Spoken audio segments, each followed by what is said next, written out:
O God, our help in ages past, our hope for years to come. Be thou our guide while life shall last, and our eternal home.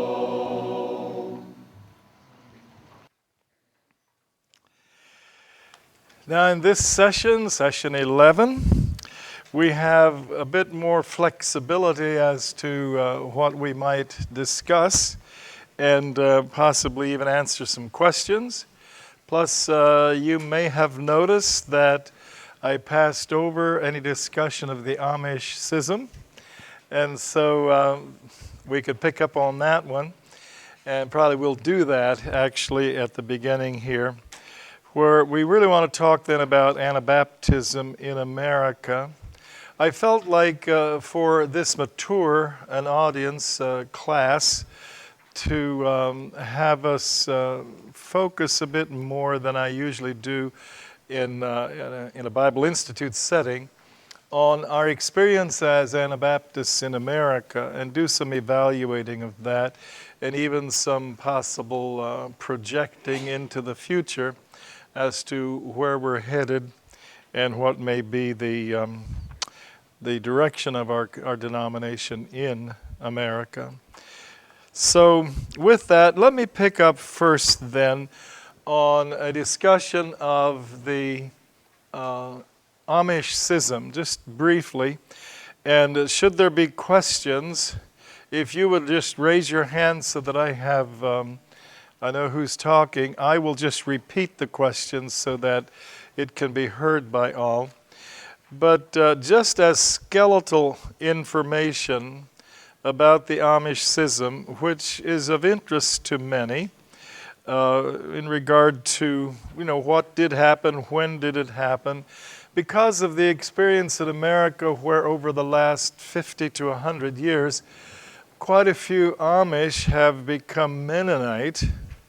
There is the misconception among some of our own people, plus within the evangelical church family where people do know us and ask about us, they think the Amish were the first ones around, and the Mennonites are kind of a liberal offshoot of the Amish, when just really the opposite is actually what happened in history. And it isn't true, as I was recently told, that someone actually did not quite realize that before the Amish there were just people. I guess he kind of thought Adam and Eve were Amish. I'm not sure. But in any case, our worldview, of course, is limited by our knowledge.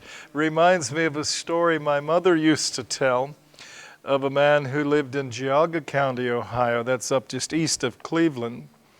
And even back then when my wife and my mom and dad were youngsters, the Amish already traveled a good bit. And but this man traveled very little. His name was Czech, for those of you who speak Pennsylvania Dutch. Well, Czech didn't travel much. But one of his boyhood friends married a girl from Holmes County, Berlin, Ohio. And in his 50s, he died. His friend that moved to Berlin died, and so Czech wanted to go to the funeral. So he went to the funeral, about 85 miles away. When he got back, one of his Amish friends asked him, "Well, Czech, how was that big trip?" "Oh," he said, "if the world's that big out the other way, it sure is a whopper." That's a pretty small worldview, but you can go to heaven with that limited worldview because it's not essential to theology or whatever, but it does illustrate that there's an awful lot out there to be known. And if we really are quite ignorant of what's going on in the world, it does make a big difference in our worldview. But going back to the Amish schism, from the time of the early movement, going to about the turn of the 17th century, 1600, that would have been the third generation of Anabaptism. Then they were still evangelizing a good bit, and they had a good bit of spiritual life and fervor, and they were quite united. The Schleitheim articles were still something of a test of true identity as an Anabaptist, but it was becoming more obvious that they needed a bit more than that. And it was then, I think in 1632, I believe, when the Dordrecht Confession was made in Holland, Dordrecht, Holland. But what was beginning to happen kept on accelerating, unfortunately, in the 1600s. And that is that the church became weary, I suppose, of the persecution and the harassment. And even though not too many were dying anymore as martyrs, they were being harassed, and they were moving into areas where they would not be persecuted as badly. They were still paying taxes as extra taxes as Anabaptists. But unfortunately, what happened far too quickly was that they lost their pristine fervor, both for the Lord and their relationship to the Lord, and for evangelism. Our early forebears were firebrands of evangelism. And we should remind ourselves often that that is one of the biblical traits of Anabaptism, that we should do much as we can to rekindle and re-embrace. But what naturally follows when in multi-generational denominational life, what naturally follows without a revival that comes from the Lord is that instead of being out-focused, reaching out to people, we become in-focused. And that's what happened.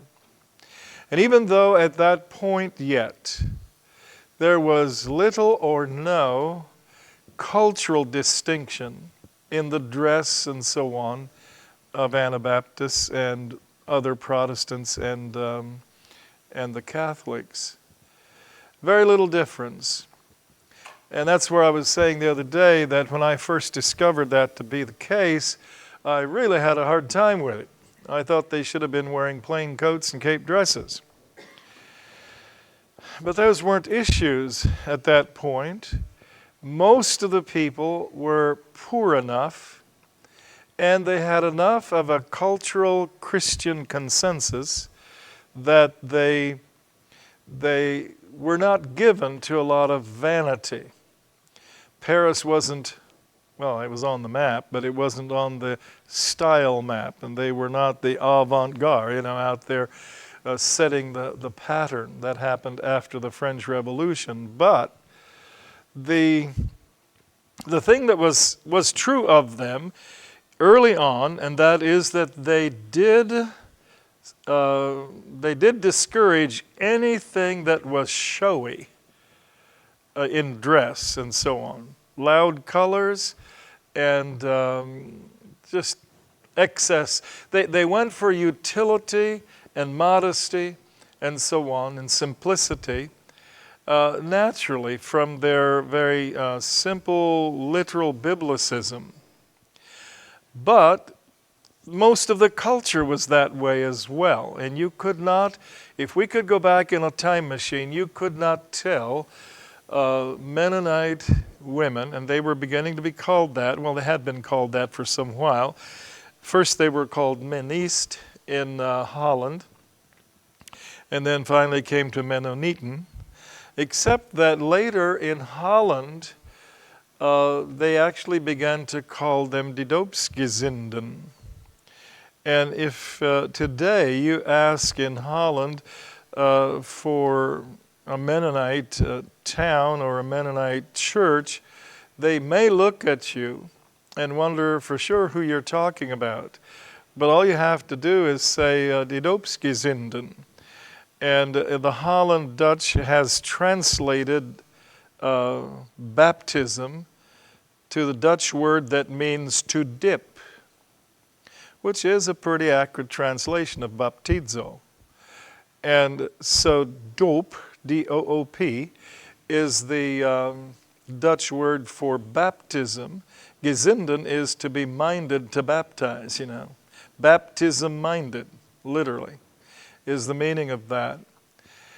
And so now we are beginning to be called Mennonites. In Germany, Mennoniten, and in Holland, Doopsgezinden or Mennist or Menniste, named after Menna.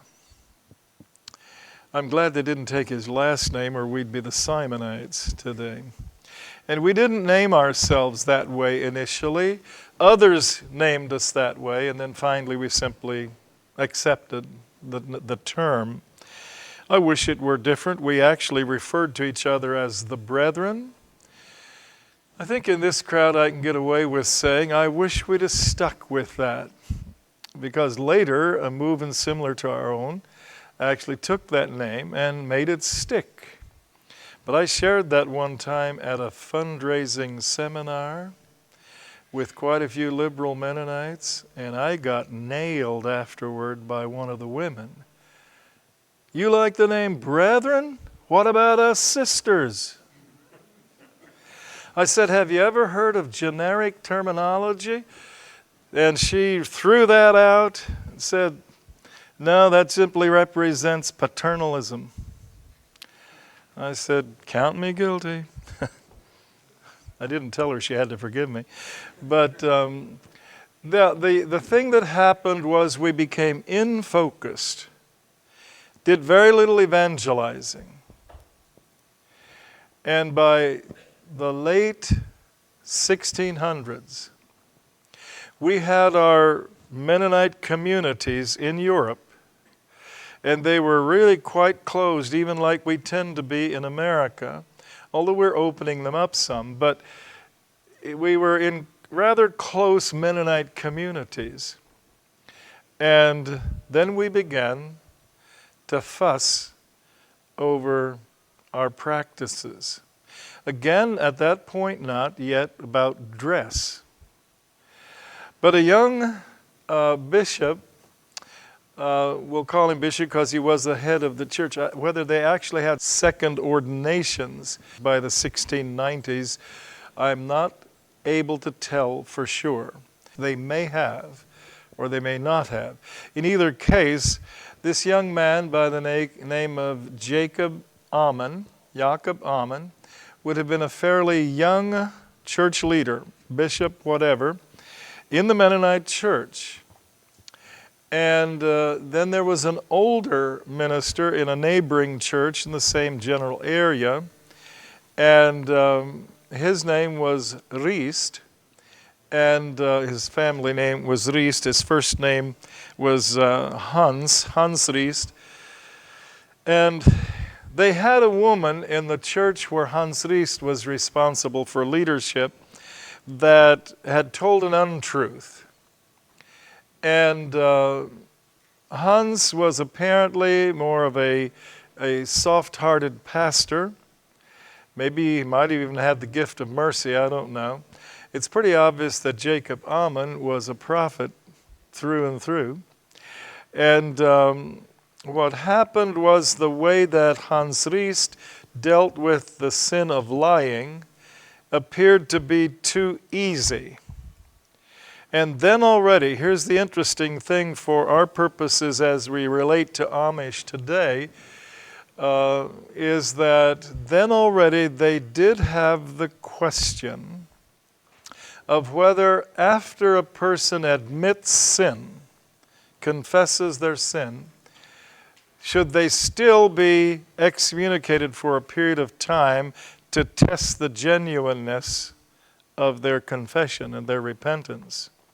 And some said yes, they should. Others said no, they should not. Be an interesting vote to take here. But I'll tell you where I stand. I personally think that we should do our best to determine whether repentance is genuine. But I'm very uncomfortable with a testing time and put people in any kind of suspended discipline for a period of time after the confession of sin. But in any case, that was one of the issues, and Riest came out on the side that he did not put this woman in the ban or under discipline for a period of time, accepted her confession, the congregation did, under his leadership, and Jacob Ammon thought that was too easy. And so there began to be discussion and dissension over how that was handled. And then it opened the whole question between the more strict disciplinarians and the less strict disciplinarians within the Mennonite communities. And they already did a good bit of travel back then. And so what happened is that this information spread, and you started having polarization, because there was polarization in the leadership. Some of the ministers were on one side and some were on the other side, and they declared themselves.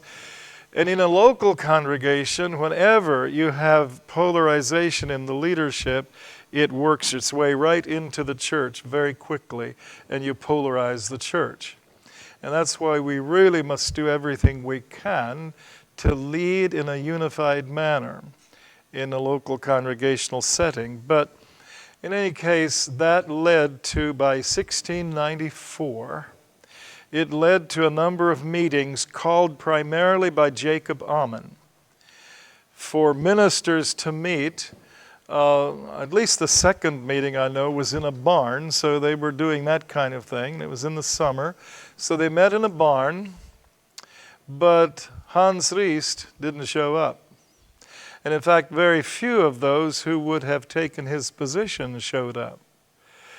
And since there was very little representation from the more lenient branch in this question of discipline, then Jacob Ammon called for another meeting and made sure that Hans Riest especially, but also others, got the word as to when there was to be another meeting.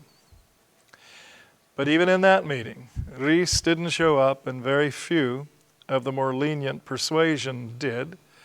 And that triggered a very brash act on the part of Jacob Ammon.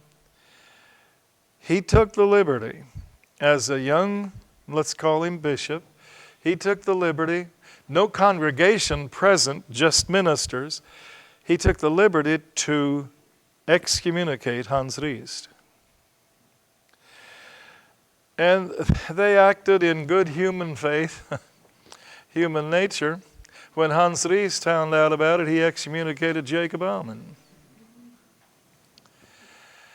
And we were off and running with the first significant schism. Church problems before that, yes, but not an actual schism where people identified with one group or the other.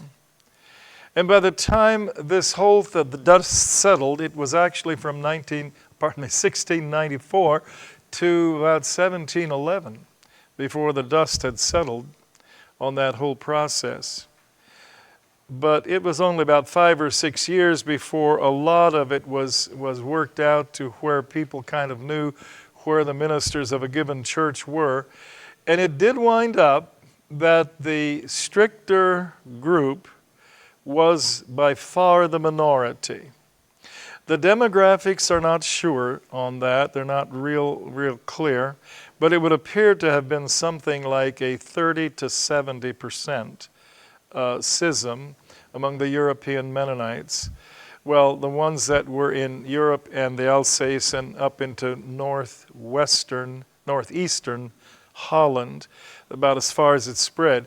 The rest of Holland and parts of Austria and over into the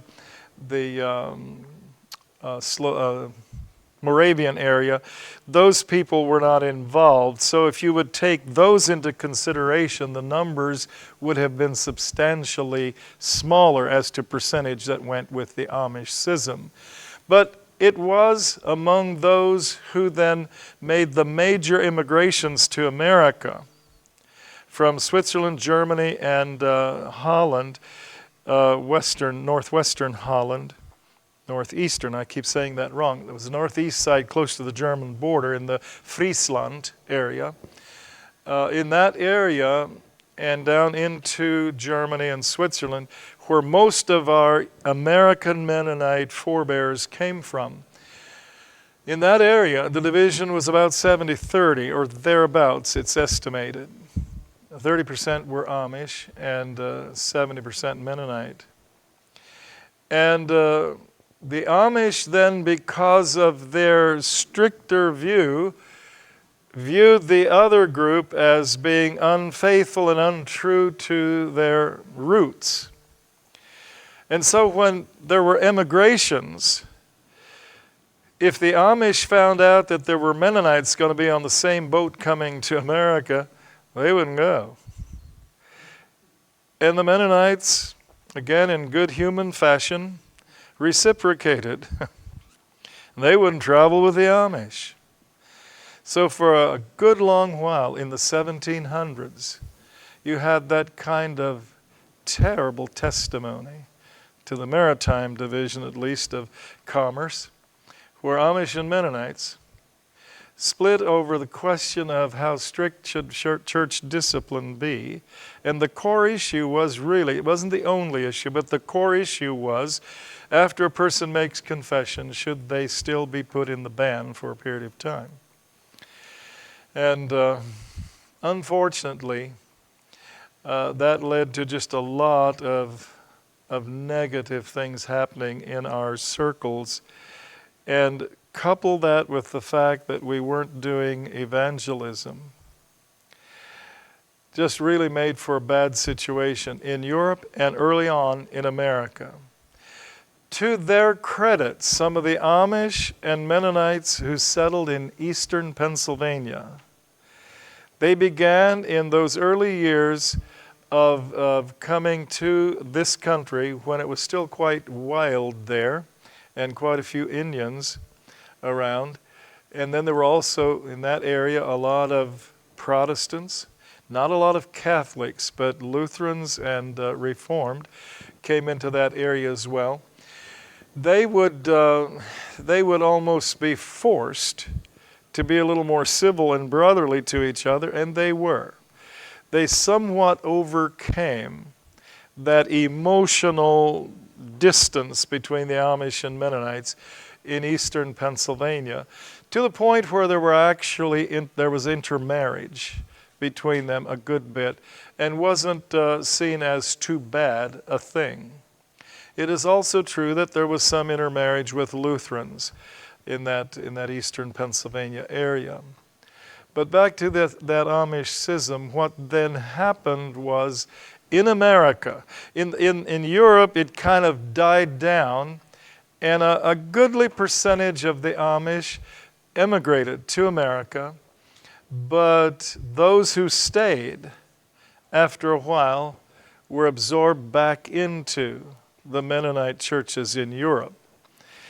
Now, from my best ability to check this out, about the last Amish family in France, across the Rhine from Switzerland, what is called the Alsace or Alsace in German, that was at times controlled by German authorities, but is now for a long time French.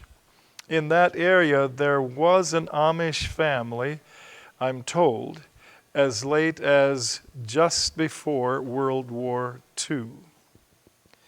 But it was one family. And it appears like that one family, and I was doing some research on that in 77, asking questions in the Alsace of Mennonites there. And yes, there was this knowledge that there was a group that, a family, a couple families earlier, before World War II, that would actually meet in their homes and refuse to fellowship with the Mennonites, at least in church, and kept their separate identity.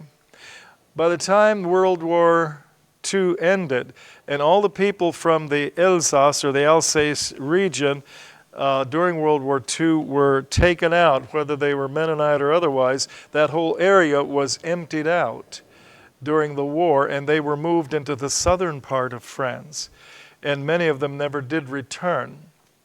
But we had a student show up at Rosedale who had come to know the Lord, he said, through an Amish family in Trinidad.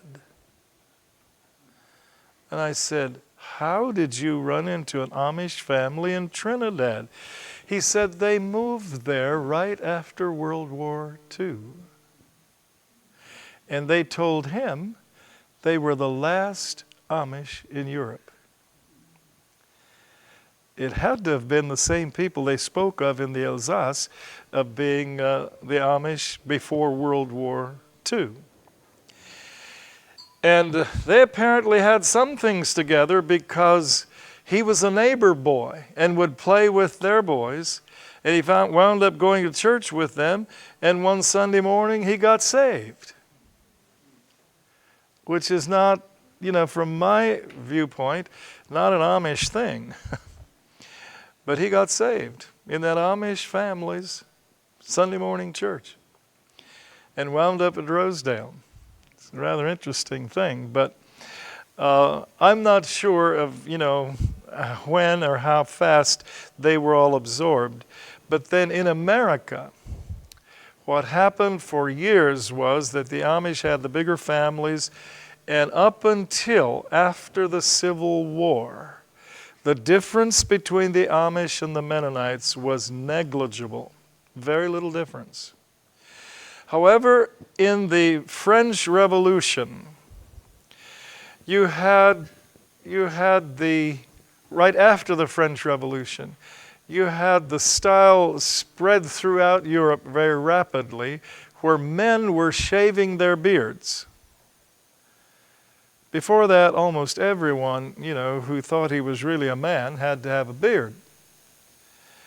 But then they began to shave their beards. And because of the influence of Napoleon, where his officers wore mustaches, some of them shaved their beards but kept mustaches. And the Amish would look at that from their more strict worldview and view of church.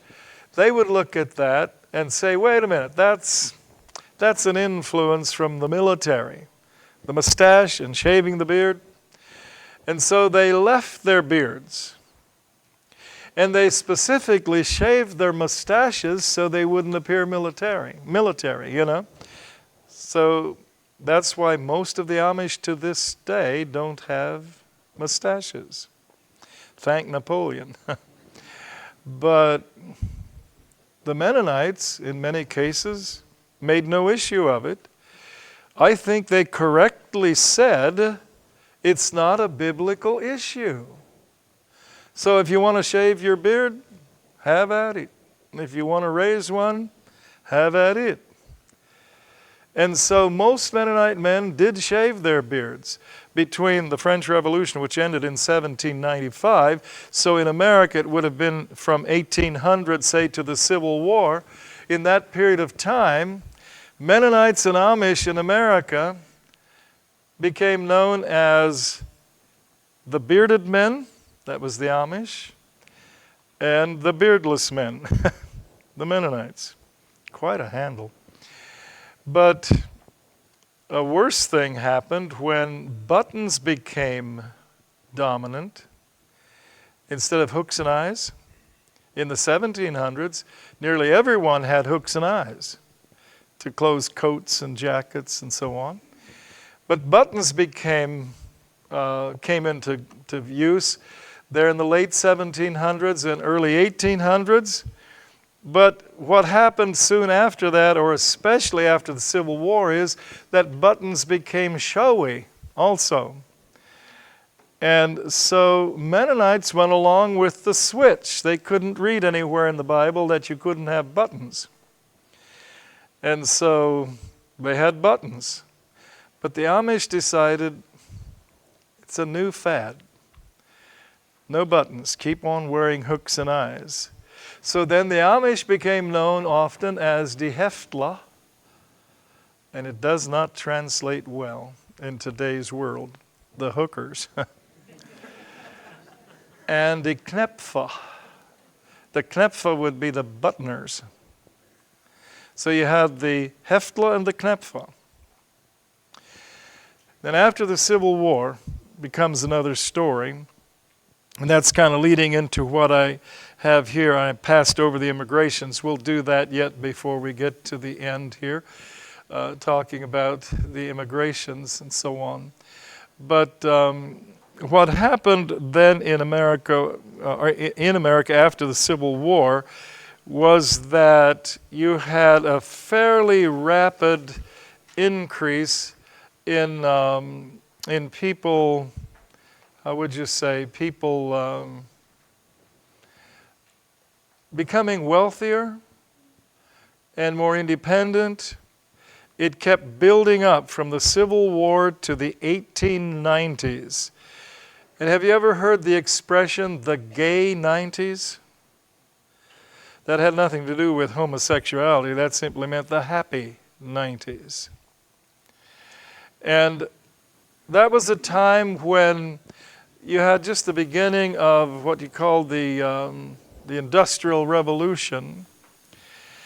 And lots of inventions were coming on the scene at that time, and people, liberals especially, were really optimistic that they were ushering in just a wonderful era, almost a utopian era. And people had more money and lived better than they had ever lived in history, especially in America, but also pockets of Europe. And in that time frame, you also then had a lot of shift in dress. Now let's put all of that in perspective. After the French Revolution, that revolution, while there were other factors, it was largely a revolt against the tight grip of the Catholic Church over the politics and the life of the French people. So it was a pagan culture that came out of the French Revolution. And France became the leader in introducing new ways to dress and do your hair and all this with jewelry and makeup. All of that kind of ostentatious stuff, showy stuff, came out of France. And it's still doing it. It's still kind of at the forefront in Western civilization in those areas. And so what was happening then was that prior to the 1890s, there was very little difference between Amish and Mennonites, except if you got close enough, you could tell whether there were buttons or hooks and eyes. But they still wore basically the same coverings the women did, and Protestant women wore nearly the same coverings as Amish and Mennonites. And I found this extremely interesting, that Amish men began to wear neckties after the Civil War. And it wasn't thought to be any big deal, I guess.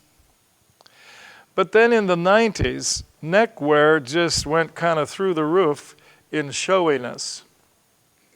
And at that point, the Amish and even some Mennonites raised the question about whether we should be wearing neckties. After all, there's no real utility in a necktie.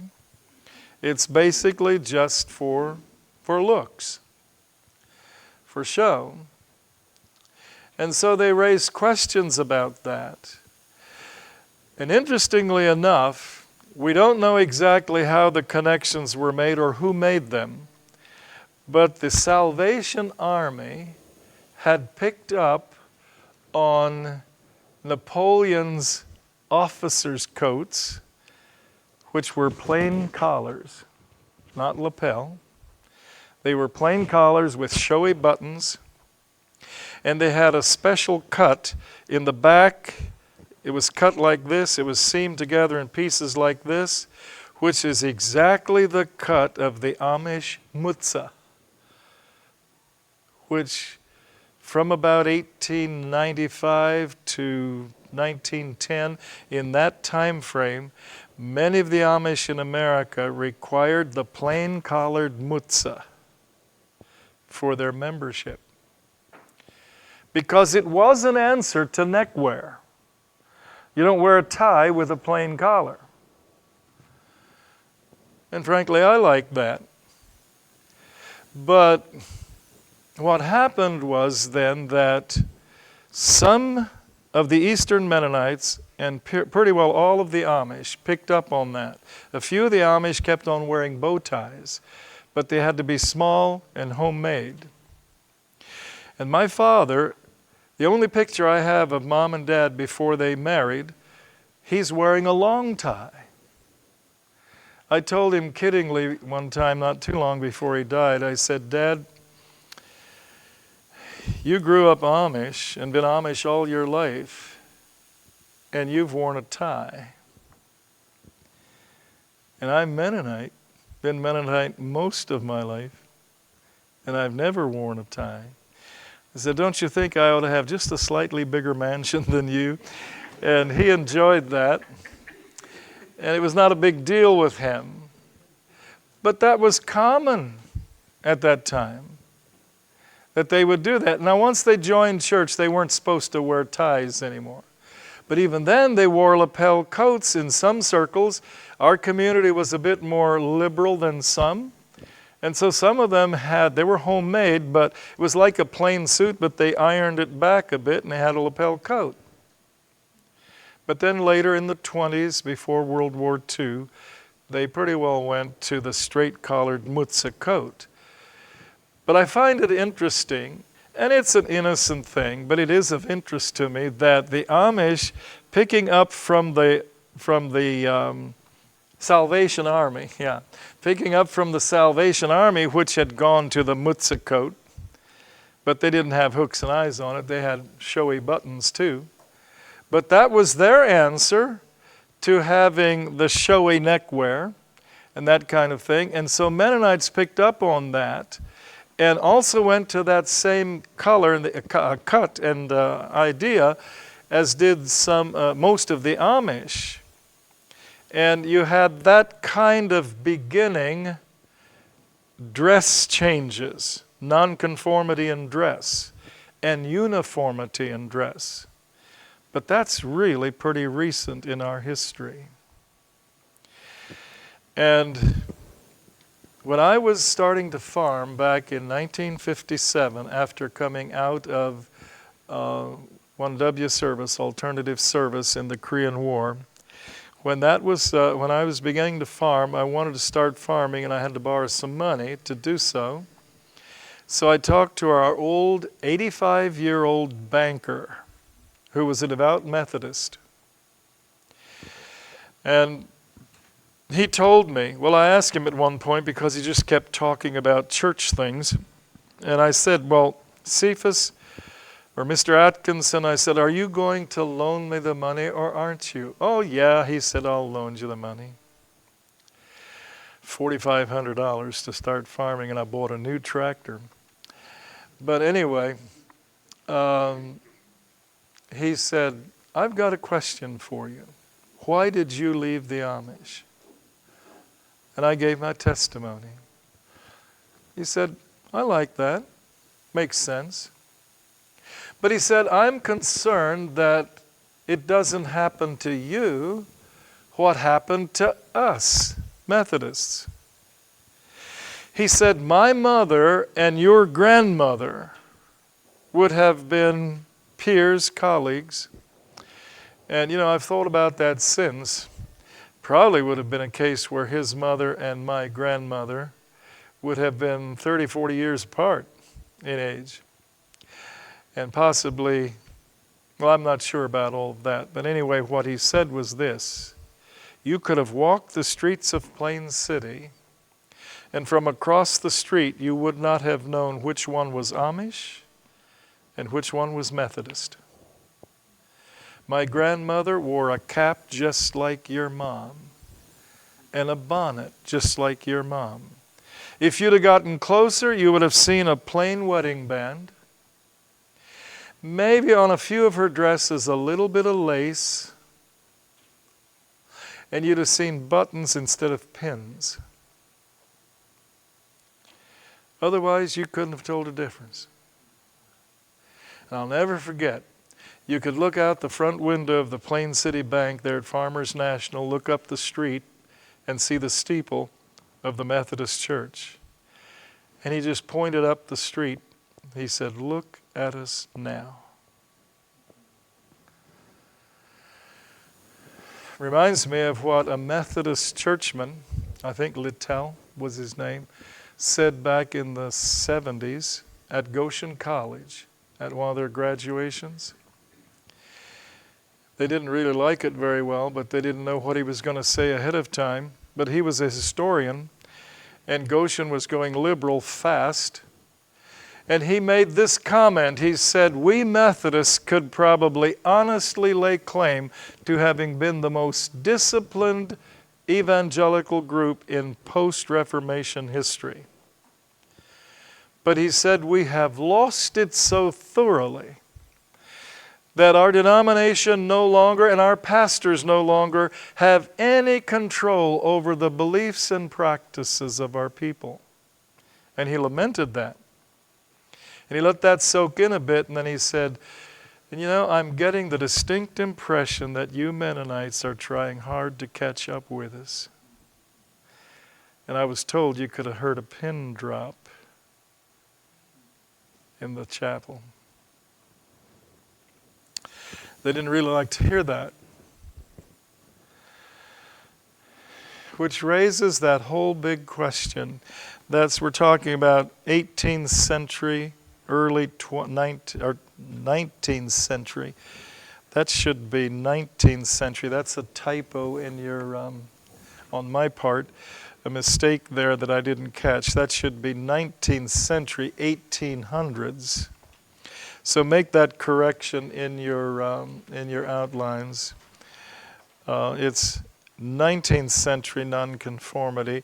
There was very little in dress that one could tell in the 18th century, the 1700s, but we're now talking about the 19th century, the 1800s, where the nonconformity in dress began to happen after the Civil War. And the Amish became very focused and had many, many disciplines, very detailed disciplines of things that they couldn't do. And I would like to share this, yet before we run out of time here, that in my father's old age, a few years before he died, he and I were discussing this whole thing and his journey from 1902 when he was born to when he died in 1971. This would have probably been about 1969. When he said this, he said, in the 1920s, we Amish, with all the changes that were happening, somehow got it in our heads. Now, I'm translating Pennsylvania Dutch, but this is what he said. We somehow got it in our heads that if we would freeze the culture that we have now, if we just wouldn't make any more changes, we could somehow guarantee and hold on to our spirituality. He said prior to that, in the 1890s, and when he was a boy up to the First World War, when new farm machinery was being designed, like the binder and the side delivery rake and the hay loader that picked up those windrows and put them up on the wagon, I've loaded a many load of hay on taking it off on a hay loader like that.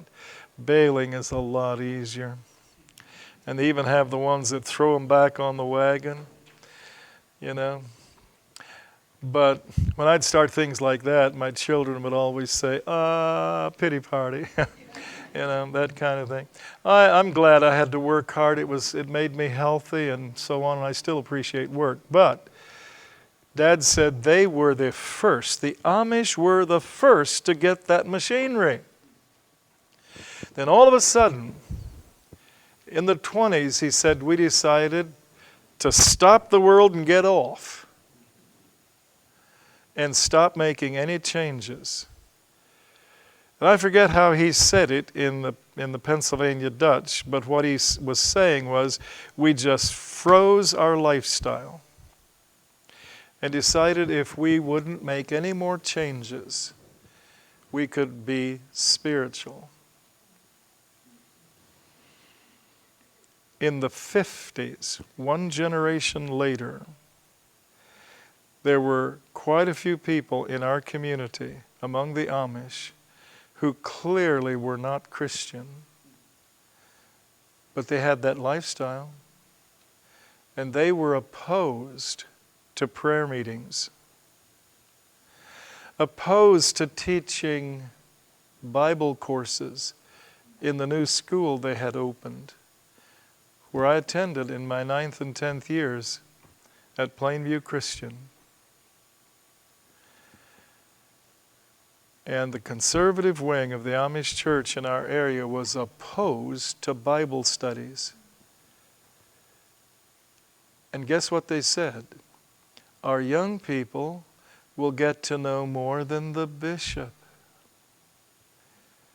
Exactly what Wycliffe wanted to happen in England. Sad. But I can still see my dad. He got very,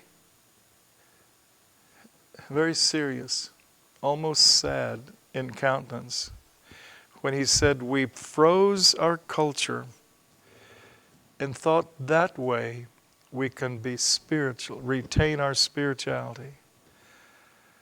But he said, "Wir waren so let's." We were so mistaken. We were wrong. You can't do it that way. What had sparked that conversation was that I again said to my father how much I appreciate the legacy that he had left me. And that I again just want to tell you I'm sorry for the hurt when I didn't want to be baptized in the Amish church. And he said, it's okay. He said, Mom and I, had we been younger, might have left also a bit later. But they decided to stay, and it's okay. I'm confident they understood salvation and trusted Jesus and died in the good graces of God. So I'm happy with that heritage. But I am grieved that among the Amish, in many cases, although I'm also thrilled when I hear of Amish that really know the Lord, and there are quite a few, and there's revival among them, and I thank God for that. But whether among the Amish or very conservative Mennonites, who have that same worldview, as it were, if we just freeze our lifestyle, make no more changes, we can be spiritual. I don't believe that's the answer. I really don't. I believe we should try very hard to be biblical. And this is open for discussion. In the next session, we'll want to field some questions I've already gotten. But this is open for more discussion and questions, where we want in that last session to have a lot of interaction. I'm welcoming it even now. But I really believe that we have to overcome the idea that we have to have a distinct, different, and uniform lifestyle to be faithful to the Scriptures. But the other side of it is that we are now living in a pagan culture, post-Christian. And consequently, in a pagan culture, that culture is going to have habits and practices, values and dress. All of life will have very unchristian, unbiblical practices and dress and undress and things like that. And so some of our Anabaptists, Mennonites, have decided culture is amoral. And so whatever the culture says, no big deal. I really don't believe that's an answer, a good answer. But I'm also burdened about the answer that will just freeze the culture where we are, and that will keep us spiritual. It didn't work for the Amish. I don't think it'll work for conservative Mennonites. What we really want to be is to be as biblical as we know how. From diligent study of this book with a deep commitment to obey it at whatever cost. And in a culture like ours, the differences in lifestyle and even in appearance are going to crop up because our culture has a totally different mindset and has little, very little, of what Francis Schaeffer called a Christian consensus affecting the culture. And unfortunately, even though nearly 30% or around 30% of Americans claim to be Christian, the salt and light influence of Christians is minimal. And George Barna, who does polling for companies and so on and institutions, also does some for his own interests. And he sent out a questionnaire having to do with values and worldview and so on, and leisure time, and all kinds of questions that gave him the answer as to what is the respondent's worldview. And he sent them out to people that professed to be born again, but in that letter, cover letter, if they were, this came to someone who did not profess to be born again, then he would invite them to send it in as someone who is not a born again Christian. So he had them all identified.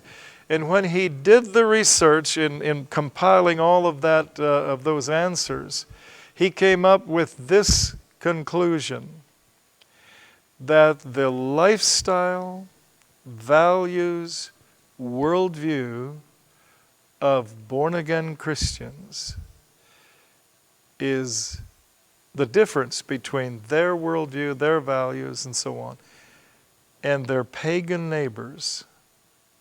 That difference is negligible, very small.